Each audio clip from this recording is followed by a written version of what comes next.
Okay, everyone. Well, thanks for joining us. We're just going to wait a little while before we get underway, just probably about a minute past the top of the hour. My name's Courtney Austin. I'm the Vice President of Marketing here at EasyDMARC. So thank you for being very timely and logging in nice and early as well.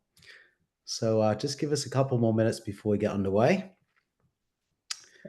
I expect the webinar is going to last about sort of 45 minutes, including Q&A. So just look at that Q&A button at the bottom there. If you've got any questions you want to fire away, we've got folks online that are looking at that as well. So just give us another minute before we get underway. See the numbers creeping up. 44, 45. We're getting through all the numbers as we go through all the people registering, which is great. Just give us a little while before we get all the numbers coming in.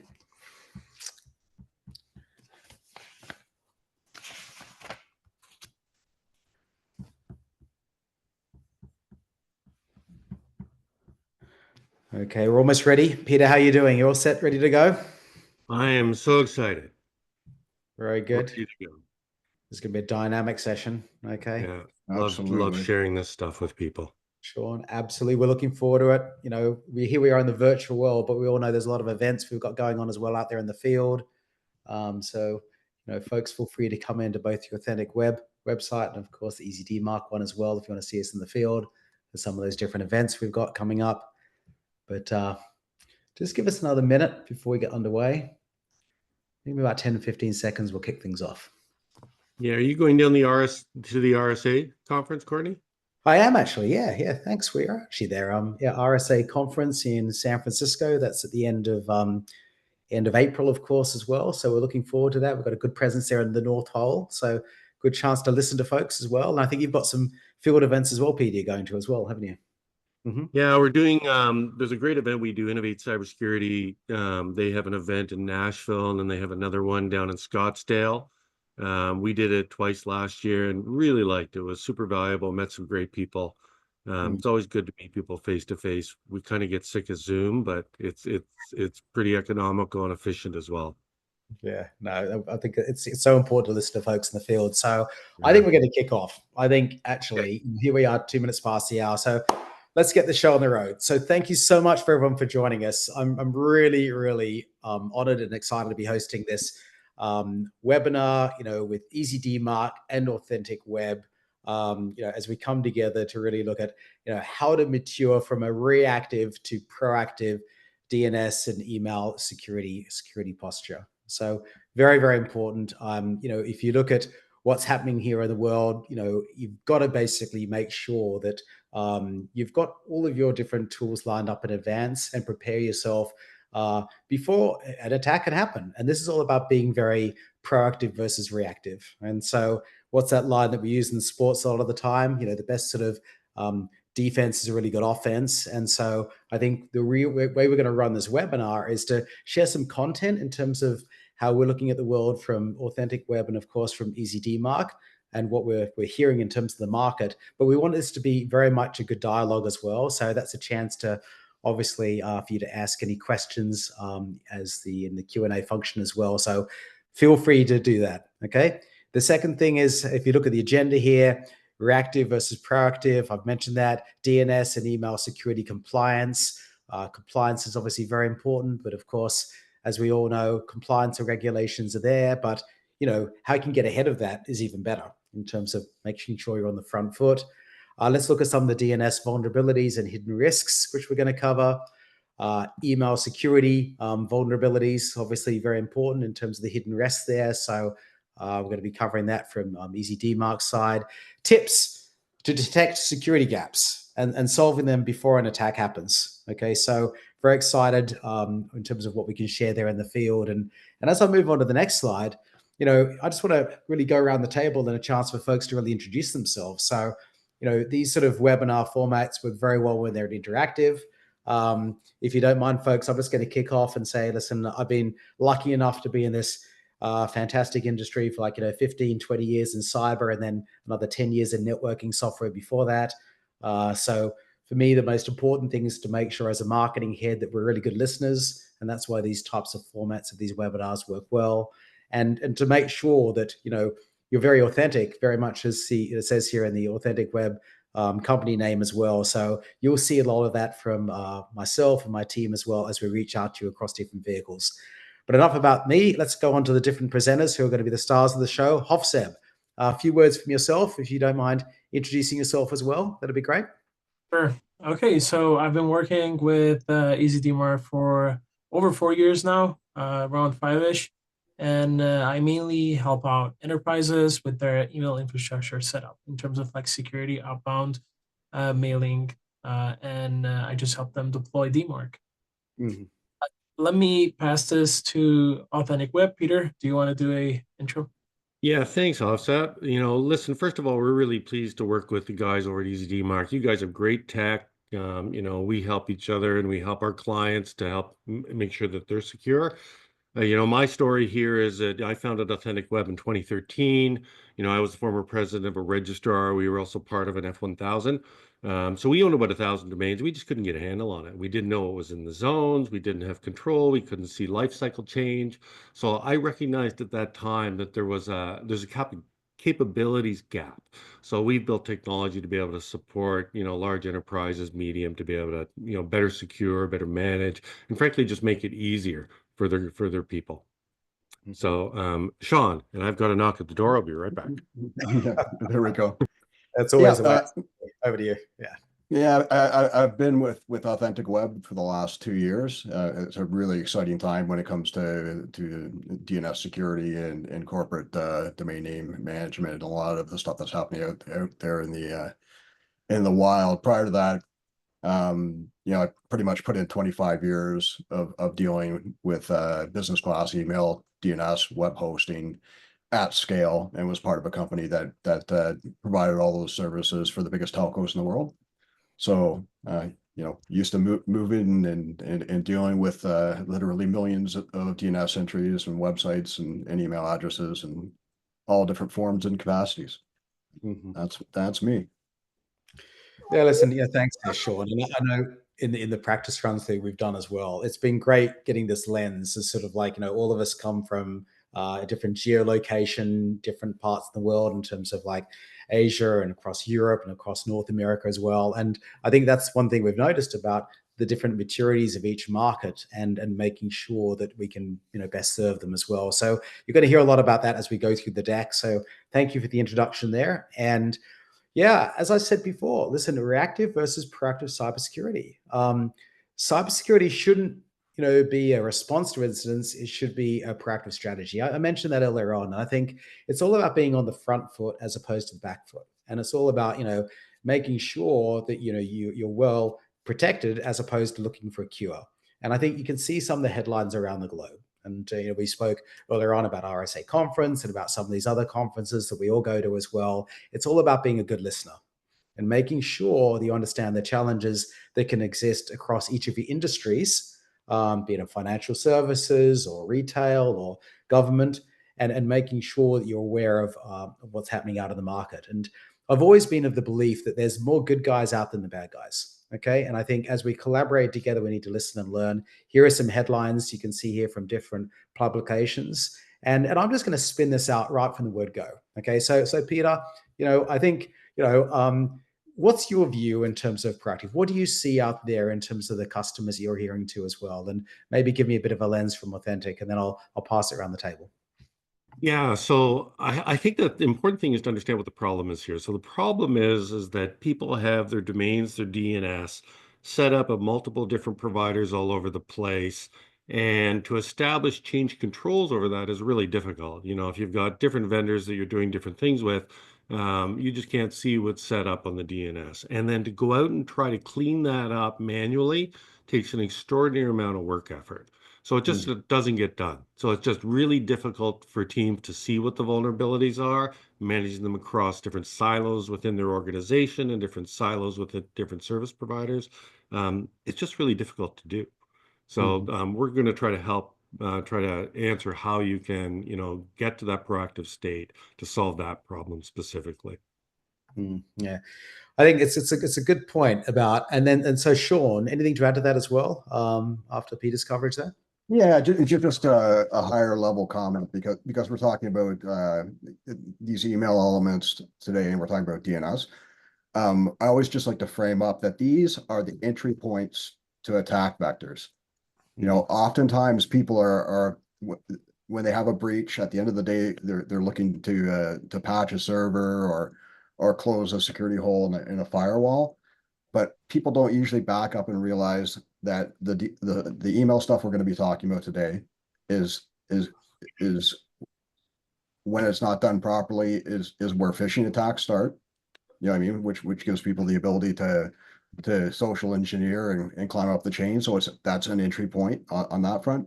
And then DNS, the publicly available information, is what people use to identify, where you might have vulnerable servers or parts of your infrastructure that you don't control. So don't want to go too long on that, and I'll probably talk about it later, but it's just these two topics today, this is where these things start, even if the end breach translates to something else.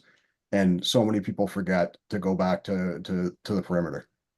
Yeah, no, it's a really, really good point. And of course, the topic comes up all the time, whether I'm hosting a dinner party or out with friends or at a conference or an event as well. Folks are always saying, listen, what should we do if this happens? Okay. And there you got to take a few steps back and say, listen, how have you prepared yourself? Hofseb, anything you want to add to that really from, the EasyDMARC side before we kick on to the next slide? Generally, email security wise, this is, again, cybersecurity in general, this would be a very good idea to be just proactive, especially email wise. I mean, DNS wise as well. Yes, of course. Email wise, from experience, I can tell you there are a lot of companies out there that reach out to us, contact us after they had an incident, which ended up very phishing attacks, especially, for example, companies in the finance or insurance department. We've seen cases where more than the actual legitimate email outbound volume, more than double of it is actually not legitimate. It's attacks being done from all around the globe. So it's definitely a good idea to be proactive in that.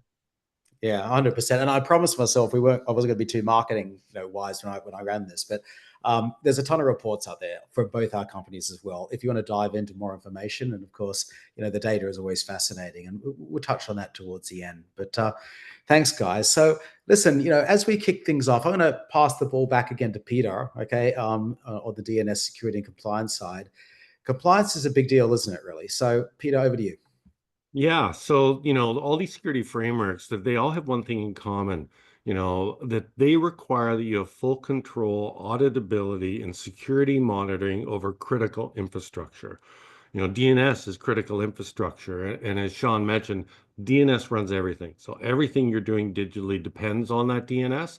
Yeah. So if you're signing attestations of compliance against frameworks, and you haven't covered this area, and then an incident happens, your company is going to be liable, and there are going to be costs related to that liability.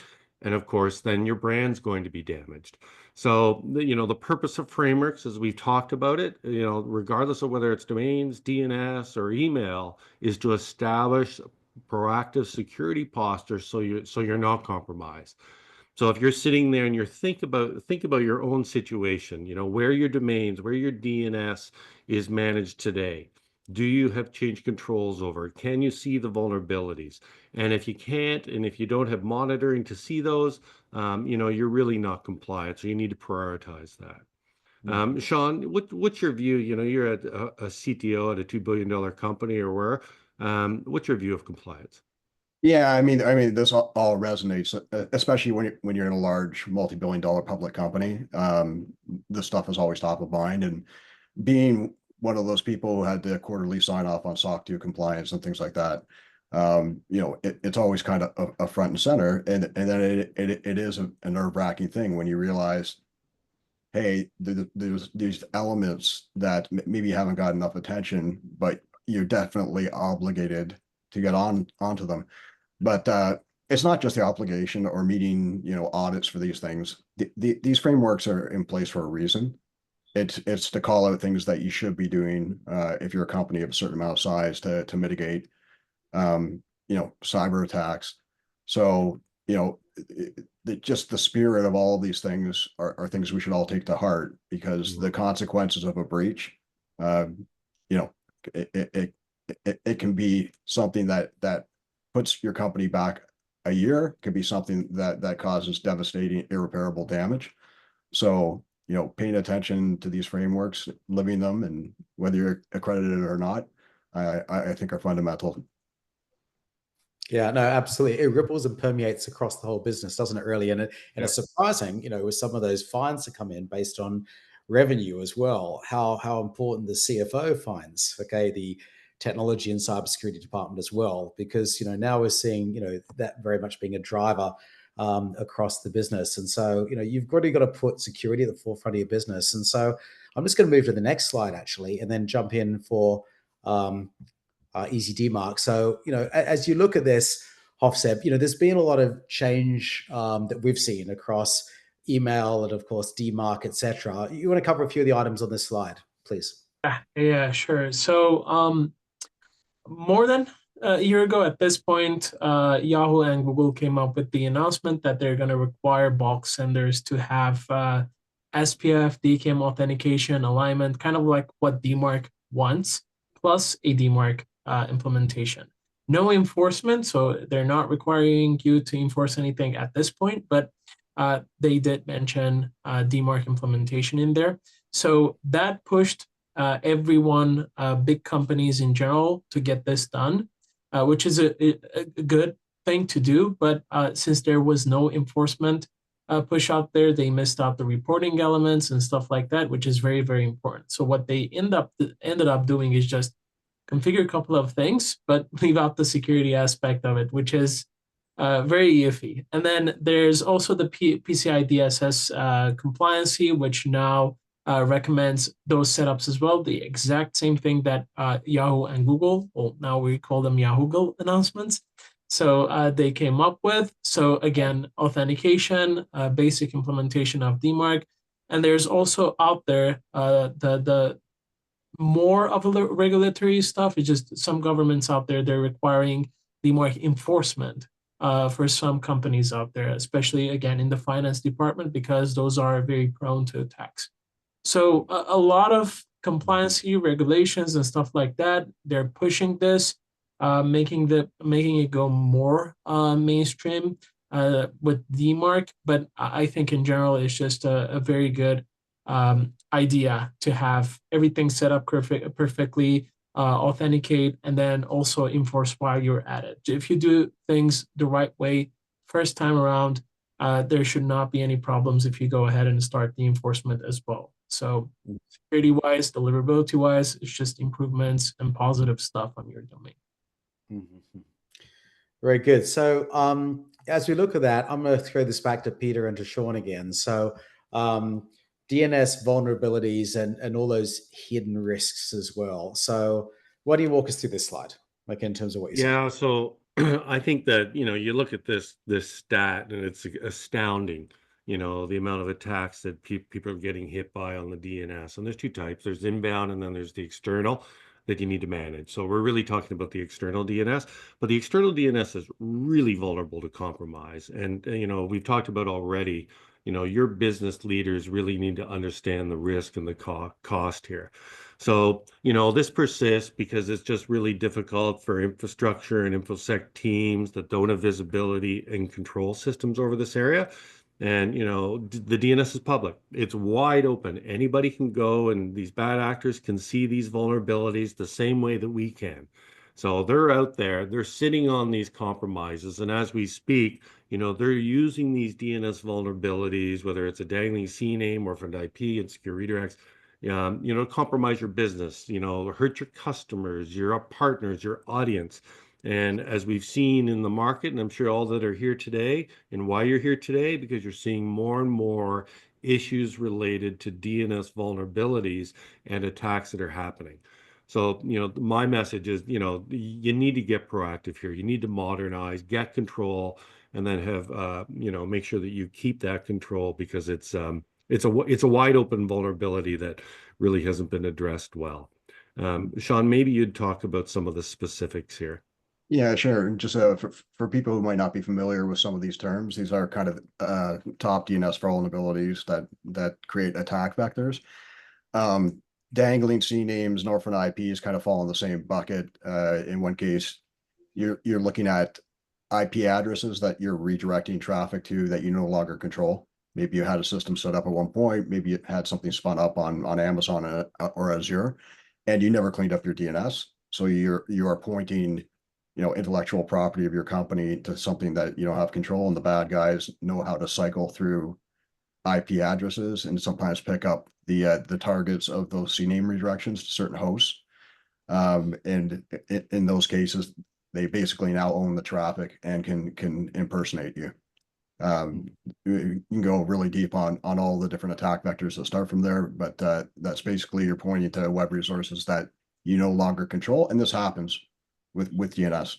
I mean, you'll have a marketing company that you need to point a CNAME to run a marketing program. The marketing program goes away. You continue to point someplace, and then eventually, that company may no longer own that space, or someone else might own the space, and then they can use it as a launching pad. Insecure redirects are huge for us.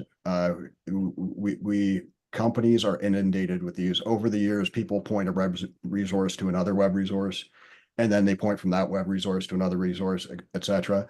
And that will create a chain. The problem is if you have HTTP hops along that chain, there's the ability for people to intercept traffic, to impersonate you, to just watch traffic and grab credentials and things like that. So what we see all the time is people may have a secure starting point and a secure endpoint, and they feel like, oh, my traffic is encrypted. Then when you pull apart the hops, you find out there's 6 servers that are bounced through that are HTTP only along the string. So that's a major thing for people to get their heads around. For the way we look at SPF and DMARC, the more advanced stuff, obviously, EasyDMARC is going to talk about. But I just want to call out one case that we always look for, and that's when people have a bunch of brand protection domains that they're not using for mail. They'll get proper SPF and DMARC records in place for those domains that do send mail, not realizing that by not putting reject records on those brand protection park domains, that opens them up to be used for phishing attacks and allow people to send from them to try to impersonate your company. And if you have company.org suddenly sending you phishing emails, and you look and the company actually owns company.org, it gives legitimacy, which a lot of times can rope people into those kind of phishing attacks. And escalation of privileges, we all know what happens from those. And then the last thing here, just describe blamed allegations. This is simply, and it depends, how much you know about DNS, but zone files will have a start of authority record, which says you're responsible, and here's the information, the zone information for a specific domain. A lot of people point to name servers, legacy name servers, for domains that they may not be using anymore. And for one reason or another, there's no SOA record on those name servers. And if they're shared name servers, someone can create an SOA record and immediately hijack the domain in question. So, just to sum up, that all of these things can lead to DNS hijacks, brand impersonations, man in the middle of attacks, all the attack vectors that we're familiar with. Mm-hmm. And what I love about this slide, thanks, Peter and Sean, for that explanation. What I love about the slide, when I look at that and I see you write the word organization, that tells me that, as you look across the entire, industry lens as well, what are you noticing in terms of financial services, e-commerce, retail, local government, education, healthcare? All of these industries are important. And of course, $942,000, per attack, okay, can be a large or small amount depending on the type of industry and organization you're in. So what are you seeing in terms of those industries that are probably more under attack than others? And what are you learning maybe across each of those different industries as well? Any observations you can share? Because we've got quite a wide range of folks from different industries on the line at the moment. Yeah, I got a couple thoughts on that. First of all, just on the 942,000, if you're a multi-billion-dollar company, trying to get a PO for 942,000 is pretty difficult, right? Like, it's a lot of money. And then, they can also lead to other types of attacks. So one of the things that we've been doing recently is we've been running benchmark reports. So we did a benchmark report on the healthcare industry. So we basically looked at, well, let's take a random 25 sample of fairly large, medium and large healthcare companies, and we ran a report. And we said, okay, what kind of, what's their security posture? We also did that in the retail space. So, retail consumer good types of product that you'll see in the market. Retail has a lot more domains, obviously. And we see very similar things, that there are real gaps across all of these industries that, a little bit more here, a little bit more on another one. But it just shows us that, this is a difficult thing for people to get under control.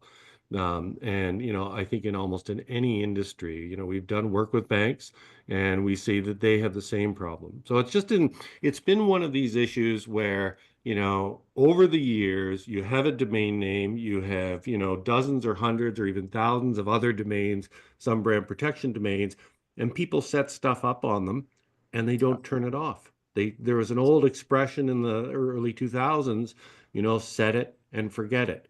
And that's now created this exposure. I always equate it to a junk drawer.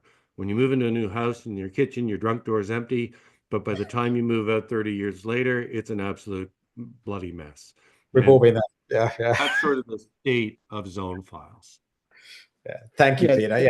Yeah. Just the one other thing I wanted to add to that, and just to follow on, is when we've done these benchmark reports, it's shocking the amount of DNS security exposures that are still present, especially in these industries that are the #1 ransomware industries out there. And you'll see these companies, again, I'll keep harping on this, they will throw the kitchen sink at closing vulnerabilities, patching cadence, all of these kind of things that related to the end breach. But obviously they are not going back to the starting point because they still have massive exposures in all these areas. Okay, well, that's a good segue to then open up as we go back to the next slide. So shifting to secure DNS best practices. Do you want to walk through this slide as well, guys? So Sean or Peter, who's going to take this one? Yeah, I'll start. Sean, if I miss something, please pop in. This is where the rubber hits the road, right? So what you're looking here as an image is just looking at these different probes against a set of domain names. And I think this was against the retail benchmark report. So what it's doing, it's flagging where you've got exposures. So there's one example there of an insecure redirect where you have, 3 HTTP only hops, and then finally it gets to the destination, which looks secure. So if you're going there, you look at this and say, well, I'm secure. I ended up at a secure spot. But in the middle, there have been 3 hops. So that's a serious risk for a man in the middle. The guys can do an SSL strip and push it over somewhere else, or they can just sit on that connection. And what we often see are some of these things are set up, and then it's going to a flagship property where forms are being submitted, where credentials are being submitted. This creates a big exposure. Just looking at the bullets, this is all about having an audit and monitoring system in place. So you need to know when change happens, and you need to know when that change may have introduced some risks and be alerted to that. The guys inside the bowels of the organization running DNS, they'll set stuff up and they might not recognize that they've created an issue. I don't think it's malicious stuff internally at all. It's just errors and omissions. Sean mentioned the dangling IPs or CNAMEs. You need to find those. So which of these do not resolve? So they're going to a web resource that you no longer control or have live. So we've seen many cases of these where that endpoint on that resource name has been, the company doesn't use it anymore, but someone else goes out and can register that domain or create that web resource in an Amazon or Azure, and then they've got that endpoint. So you need to either remove those or edit them. I mentioned the secure redirect. So the point here is to establish strict end-to-end encryption from the origin domain through the hops to the endpoint. And there's a lot of value in setting up redirects, right? So if you have a redirect that has a term that fits with an endpoint, that can add SEO value, can drive more traffic for you. But if it's not secure, that's a real exposure. Lame delegations, Sean mentioned it. Listen, this is a big deal. If you're setting something up and you're using a shared host for DNS and you have not set an SOA, we can see those, bad guys can see those. They can simply go and set up that SOA. So you need to have an audit over all of these things to see where you have that problem. SPF, DMARC, as Sean mentioned again, critically here, you need 100% coverage, right? So what we often see is companies have their main domain names, the domains they have set up for mail, a handful, but they might have 400 or 500 where they haven't set up SPF minus all, DMARC equal reject. And, we've had many meetings with different cybersecurity people that said, geez, I never thought of that, but that's absolutely true. So the point of all of this is to say, okay, whether you use us or not, or someone else, you need a single pane of glass to manage all your domains, all your DNS and your certs to give you that, that control, that visibility. So from a registrar, a DNS perspective, from a DNS security monitoring, to put that into one place that allows your infrastructure guys to do what they need to do, and for your InfoSec guys to ensure that we haven't created these very simple exposures out on the DNS. Anything to add on that, Sean? No, I think you hit it, Peter. But just to reinforce, whatever tooling or process you have in place, you have to have the visibility. Otherwise, you can't pick these things up, and it has to be proactive.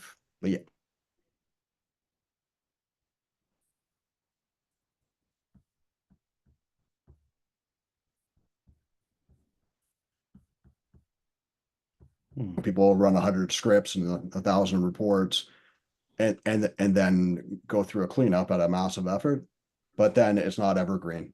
They're not seeing the exposure that happened 5 minutes after that, 10 minutes after, 2 days, and then you end up you're endlessly chasing your tail. So you really need to have mechanisms where you have constant visibility and something that picks up changes. And these can be difficult, like on main domain names, you may have hundreds or even thousands of records under a main domain name. So it's not feasible for, fairly high-end, talented infrastructure folks to go through these one by one and say, well, I wonder if that one's a problem, running dig commands, curls, all this sort of stuff to try to figure out if it should be there. There's just no way that you can do that economically with people power. It's just not possible. Well, listen, thanks for that. I love the quote there as well, whether you go with us or someone else. And I love the way that you're actually putting the customer first. Okay. At the end of the day, that's what it's all about in terms of how we can best serve the customer. And, the work we all do matters, which is why I'm a big collaborative, community and partner player as well. So thank you so much for that, guys. Let me move on to the next slide. So email security and vulnerabilities. So let's bring him back in again, Hofseb. Okay, so here we go. Okay, in terms of like email, EasyDMARC, the floor is yours. Kick off. Go for it. Yeah, so I have a couple of examples here for email security vulnerabilities, but I also want to emphasize the fact that these protocols, SPF, DKIM, DMARC, they are DNS zone records. So these are directly connected together with DNS vulnerabilities. And you guys mentioned dangling CNAmes. We know that there's also the possibility of doing a phishing attack with those CNAmes. So it's good that you guys have covered it. I also have a couple of examples here. So vulnerabilities, I kind of want to start with emphasizing again on the DMARC records without the reporting tags. So lately we've seen this a lot, and this is because of the Yahoo and Google push. They pushed to have a DMARC record. They didn't mention anything about reporting at the first time around. So everyone was like, well, yeah, we'll just slap a DMARC record with the policy none, since that's the current requirement and we should be set. But actually, like, you guys are leaving a lot of things behind. You're not monitoring things in terms of like outbound emails, or you're not actually looking into things that might be using your domain to send out emails, in terms of it could be phishing attack, spam emails, and stuff like that. So that would be my first point. The second point would be, again, directly related to the DNS. And that's going to be the mismanagement of SPF records. For example, we have the old plus old tag, the old pass policy tag for SPF. And that means whatever you add in your SPF record, it doesn't matter. The policy is set to pass all. So anything that is being used to send out emails will pass SPF. This is obviously a vulnerability because anyone can use any sort of SMTP server to send out email, and they would pass SPF with that, pass even DMARC. So that's the first case. The second case that I also want to mention is subdomain. So this is recently, this has also been popular because host names, like domains in general, they take a while to expire. And if someone snatches them, like if you don't renew, someone else gets those domains for you. You have the possibility of having a vulnerable SPF record. If you added, for example, a domain.com 2 years ago in your SPF record, and now that domain belongs to someone else, they can add any IPs and then see if you're using them, send out attacks from that outdated include mechanism. So I also have an example on this on the next slide, but for now, but let me move on into another vulnerability, and this is related to DKIM. So when the whole DKIM protocol was initiated and started to get implemented around the world, there was a length tag that was used. This was indicating the character amount that was used for the cryptographic signature that DKIM has during the encryption process. So if you had a length tag for, let's say, 500 characters, anything after the 500th character will not be signed. That means it's open to any changes that anyone wants. So a man in the middle could come in, modify that part of the email that is not encrypted, and then forward it, send it out again, and it will still pass DKIM. That's another example. I know this might be, these examples are a little bit technical, but you guys get the idea. And then the last one that I have in here is related to DMARC records. Again, a DNS one, where, and this, not a very common one, but in the top common ones, I would say, where people would have the policy of reject for the root domain, not knowing what the SP tag is, and have that under none. That's basically having all of your subdomains open to phishing attacks while the root domain is protected, yes, but the subdomains, all of them are vulnerable.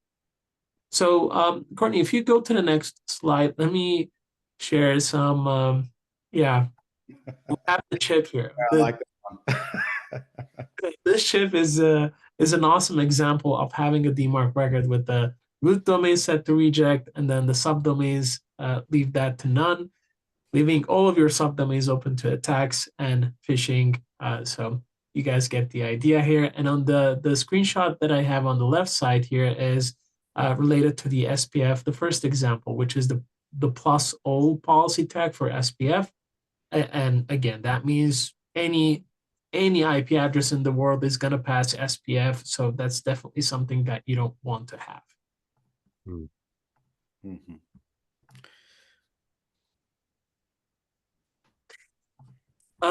Yeah, so let's also talk about a little bit about good practices for outbound email infrastructure. So learning from the vulnerabilities, having a DMARC record with reporting enabled is very important. That will give you a good insight on the outbound mailings that you have and see what platforms are being used to send out emails from your domain.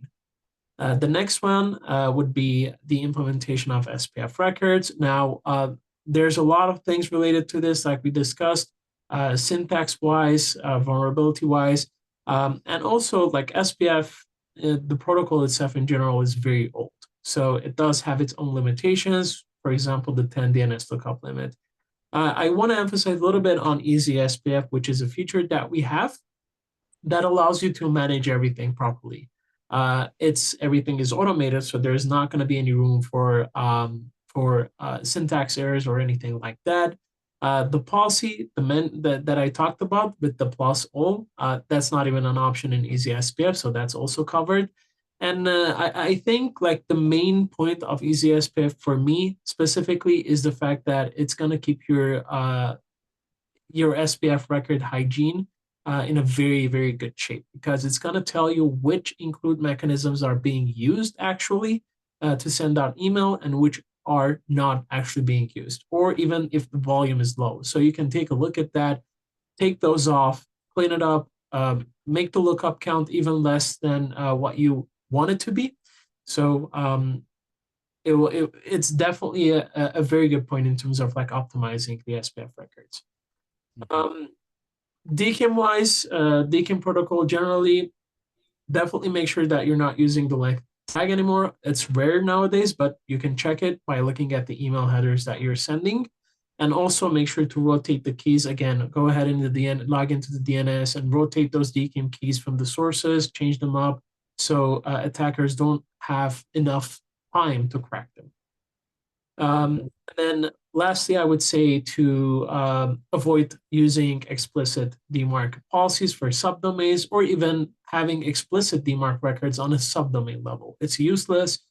Have one sitting at the root domain level and let that control all the subdomains. If you're working in a company or an organization that, for example, the subdomain is managed in Japan, the root domain is managed in the US, then yes, in that case, you can go ahead and have an explicit record, but generally, you don't want to do that.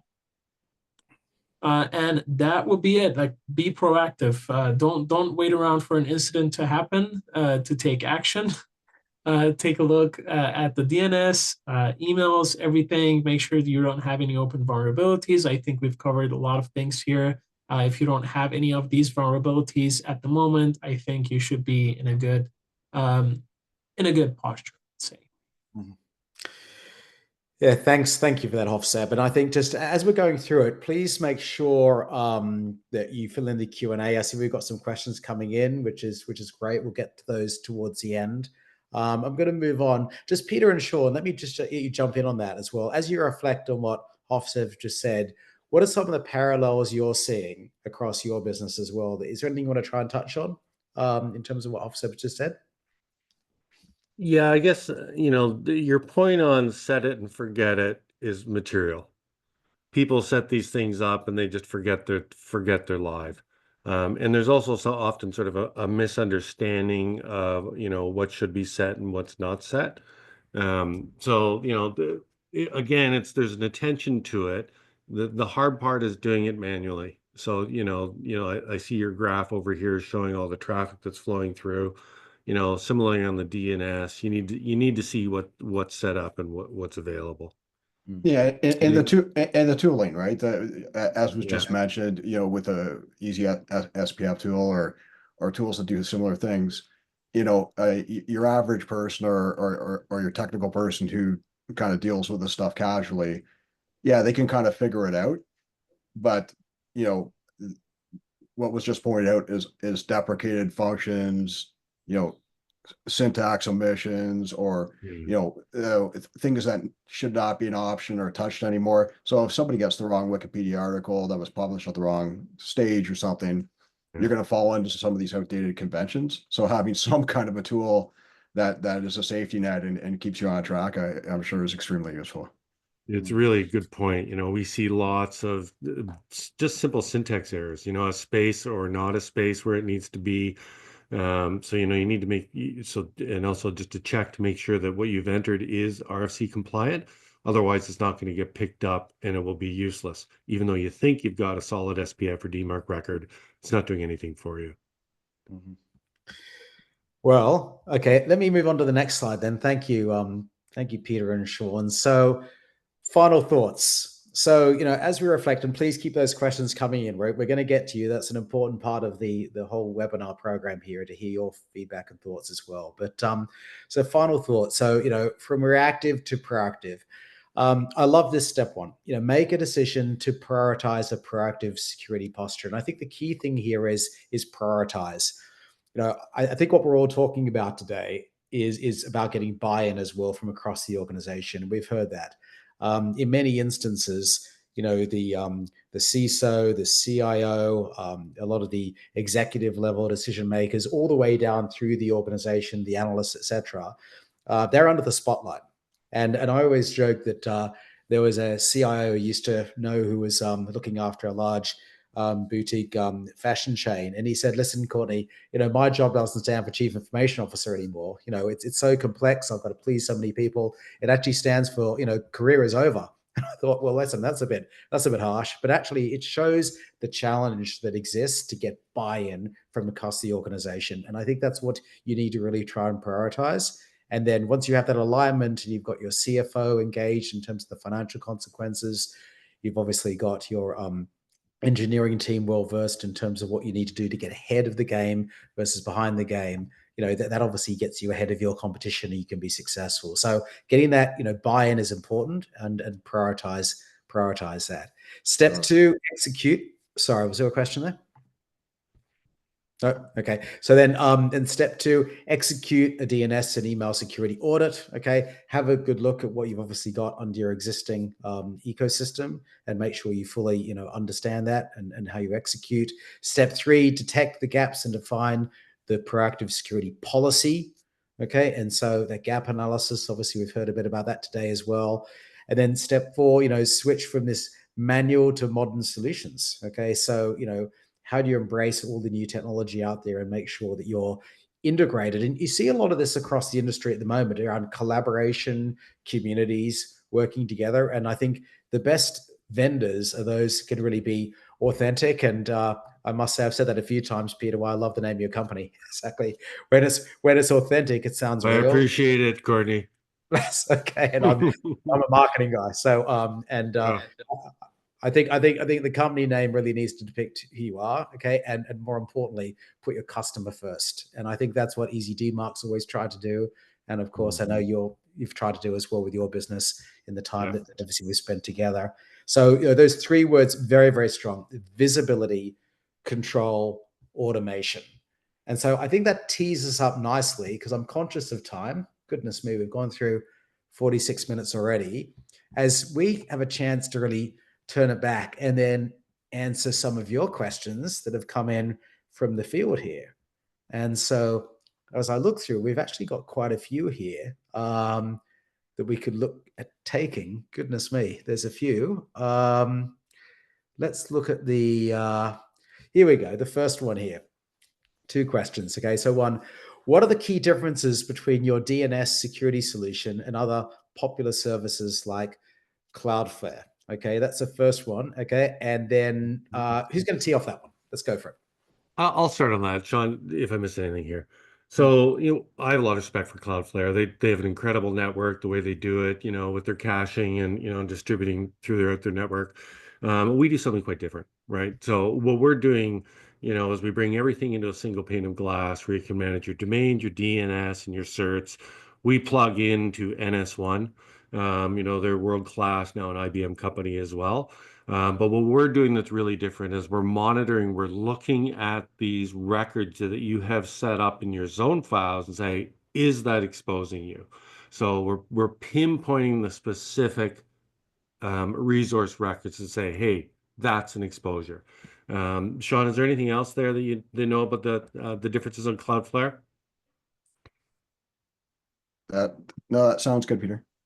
Yeah. Okay. And then, the other one was whether or not you should use it for an SMB.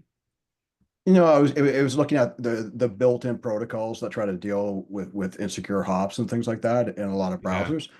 And yeah, I would still recommend that people make sure that they're secure from end to end, because there's any number of tooling protocols, manual things that are being done out there. There's Right.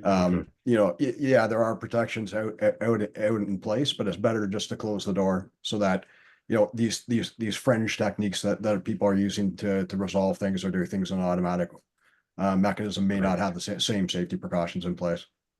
Right.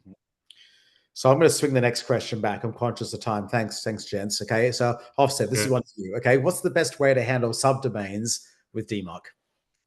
I would say this question does depend on the company. I would say if it's a very big company, You generally want to, for example, for emails that are being used by the marketing department, you want to separate those on like marketing subdomains and manage them separately with authentication of SPF and DKIM. But when it comes to DMARC, you generally want to have a single DMARC record because that record alone will be able to manage everything.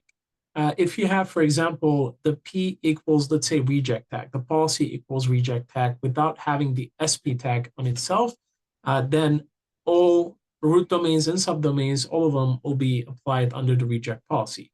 Now, the only reason where you want to have like a separate subdomain policy is, for example, if you want to start the enforcement with subdomains first, make sure those are good to go, and then move your enforcement up for the root domains. If it's a complicated infrastructure, we do recommend that as well. And then having explicit DMARC records. So explicit DMARC records are separate than having different policies in the same DMARC record. Having explicit DMARC record is only justified when you don't have control to that whole subdomain. If it's a whole separate zone with the management is a whole separate team, mailing infrastructure is different, then yes, in that case, it's justified to have a separate and explicit DMARC record and then treating that subdomain as an actual domain, root domain, let's say, and configuring things from the ground up. Okay, thank you. We've got a lot of questions coming in here. I genuinely can see more coming in. So listen, here's another question that came in. Okay, how often should I audit my DNS records? Sean, do you want to have a crack at that one? How often should I audit my DNS records? You're on mute, Sean. Sorry.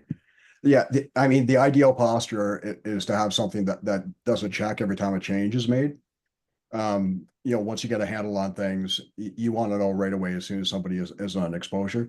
But best practices is to at least have a refresh on a monthly basis for practicality purposes. But ideally, what we're kind of shooting for in our roadmap is to get to the point where the second something is opened up, you're getting that information in real time. Because unfortunately, someone can put a bad entry in by mistake that causes a massive exposure. That really you don't want that to sit out there for a month until you do another round. I'll just add on that. There's sort of two phases on it. There's sort of, we call it the, get control and keep control. So typically when we start working with clients to do this, there's a heck of a lot of activity that goes on to clean up what's existing. And in that case, you're constantly doing refresh on an audit, a scanning to see whether or not that issue has been resolved. So, you could be doing that constantly. So you need to get yourself to a state where you're looking green across the board. And then as Sean mentioned, ideally on an edit, but at minimum once a month, because people are making change in the DNS all the time, especially if it's a big entity and you've got people, who have access to the DNS and, making different entries in different regions, different geographies or different business units. Okay, very good. Okay, so thank you for that. I'm going to come across to Hofseb. So I'm smirking when I say this because I know we do a lot of work around our academy. So does EasyDMARC offer instructor-led DNS training? If yes, what is the cost? Well, we have the academy. This is not DNS training, by the way. We do have a section included in there where we're talking about only the email security protocol elements when it comes to implementing things on the DNS side of things. So DNS on its own, if you want an in-depth DNS training separately, that's very complicated. What we do is the DNS part of our training is simple. So it's not going to be a very complicated one, but we have that soon in the academy. We also have higher packages when it comes to, like, for example, with enterprise packages, we do onboarding configurations and stuff like that. And a lot of our customers, they get very excited and want to know more and more about these protocols and how everything is working in the background. So we end up doing a couple of calls, training calls for them to manage everything on their own, how everything works and etc. So that's what we have. I hope that was the question. Yeah, no, that's really helpful. Thanks for clarifying that as well. So let me look at here. We've got a few more actually. So can you clarify if you would recommend a DMARC policy of reject versus quarantine versus none? Again, offset. Yeah. About that, well, the end goal should always be reject. You always want to start at none, because slapping reject from the initial deployment, like that's gonna be crazy for you in terms of like the incidents that you're gonna have. So have it under none. Make sure the reporting is enabled. Start getting those reports, monitor them for like 2 weeks at least, see what is being used, and then start your configurations. You want to configure every single platform that is legitimate and is being used to send out outbound like emails. Once those are once those are configured, again, you need to validate things afterwards as well with reports. If everything is now passing, you can then move on into quarantine, keep it there. As long as you're comfortable, you're not rushing things. 2 weeks, 1 month is good for quarantine. And then if everything is looking good, you can switch up to reject. Keep an eye on things, because that's where, if anything legitimate is failing on the reject standpoint, you're going to get bounce backs. So you want to keep an eye on those. But if you don't, then great, everything is configured perfectly, and now you have your domain secured from outside attacks. So you're good with that. Hofstad, would we usually tell our clients, is it, just blanket, is work towards reject, right? So starting off, understanding what servers are sending, which of these are valid, once you sort of identify them, then it's quarantine just in case there's anything else out there, and then end up at redirect or reject rather. So yeah, that's work towards reject. People seem to understand that quite easily. Yeah. Okay, very, very good. Yeah, just following up on that, like Hofstad mentioned rotating keys. So rotating keys. How often should we rotate these keys? Yeah, when it comes to DKIM keys, I would say if you want to keep things very, very secure, very, very secure, 3 months is an ideal timeline for that. 6 months is also very secure. That also depends on the bit length that you have for the DKIM keys. If it's above 2,000, then 6 months is good. But generally, there's a lot of people out there that don't rotate keys at all. So if it's a discussion whether you want to rotate keys every 3 months or never do it, then I would say 6 months, maybe even a year is a good option. But if you want to keep things very secure, 3 months would be it. Okay, very good. So just going through, we've got a couple more minutes as well, okay, before obviously we close out the webinar as well.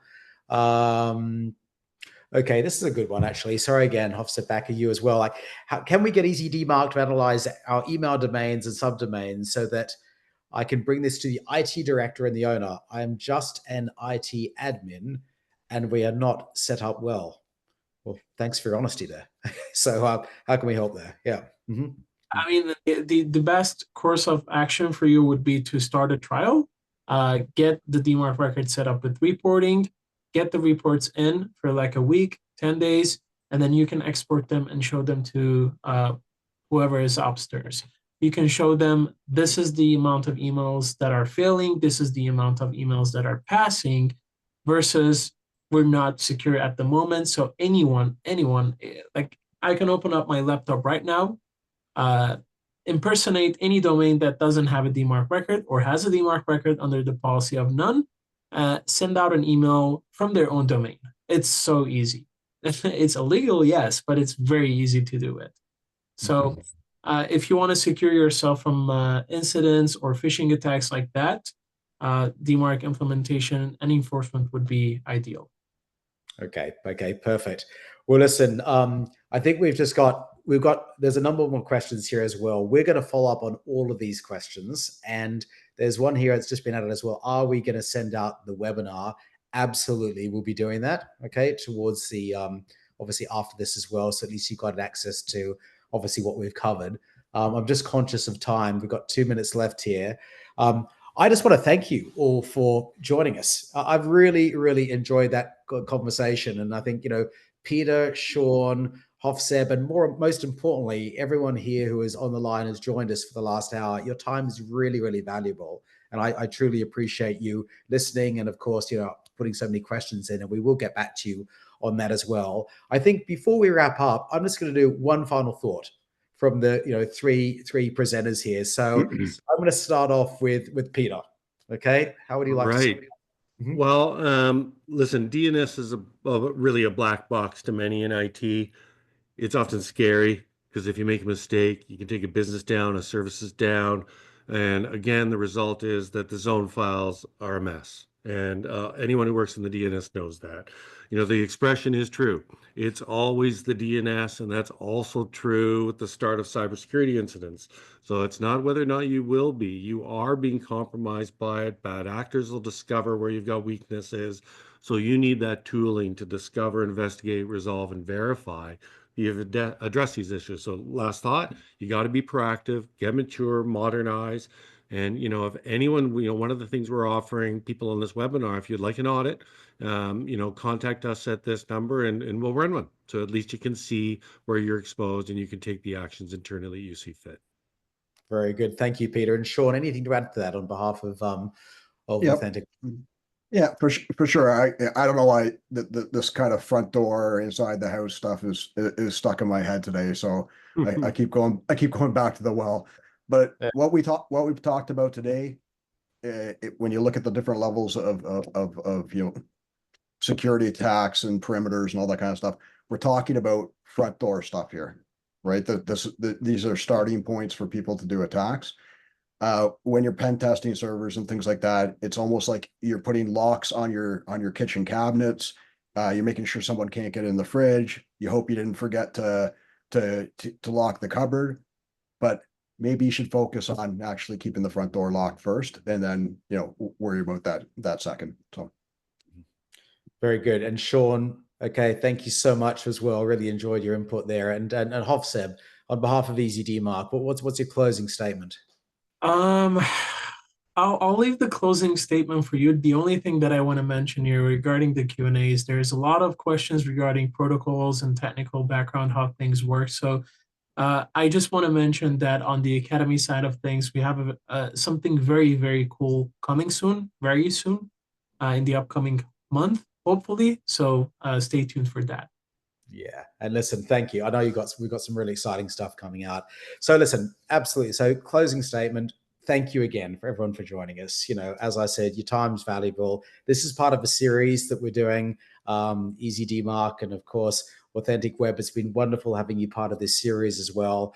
There's a lot of content out there, okay, both on the Authentic website and of course on our website as well, dealing with thought leaderships, reports, industry splits as well.